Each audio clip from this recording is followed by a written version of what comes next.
Препораката е добиена, датумот се оддалечува. Додека еврокомесарот во заминување Јоханес Хан порачува дека ЕУ мора да го исполни својот дел од договорот и да ја додели датум на Македонија, премиерот смета дека јуни веќе е тешко достижен, но наоѓајќи оправдувања во формални тешкоти и поврзани со работата на националните парламенти на земјите членки, а особено на германскиот Бундестаг, смета дека одложувањето би можело да се растегне и до есента.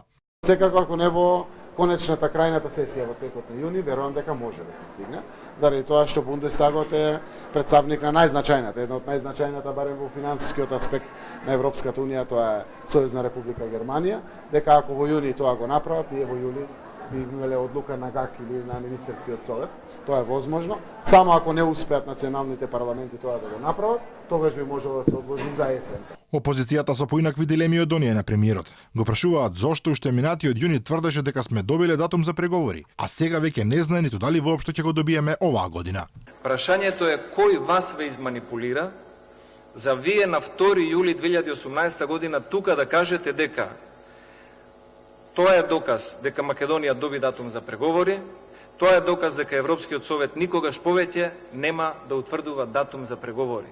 Дали ви излажа господјата Меркел, дали ве манипулираше Никола Димитров, дали погрешно ви пренесе Бујар Османи.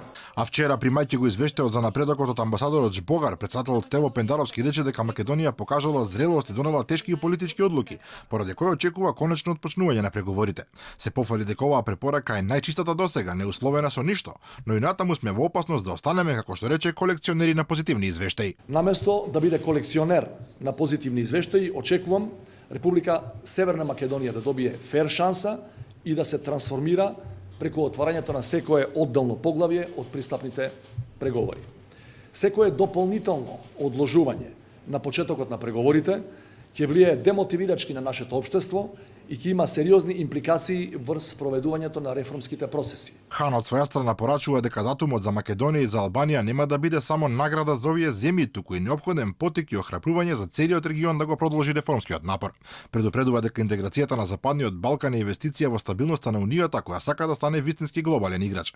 Прашува каде на друго место ЕУ треба да започне ако не во своето непосредно соседство, дополнувајќи дека алтернативата би била да им се остави регионот на конкурентни држави кои имаат своја политичка агенда.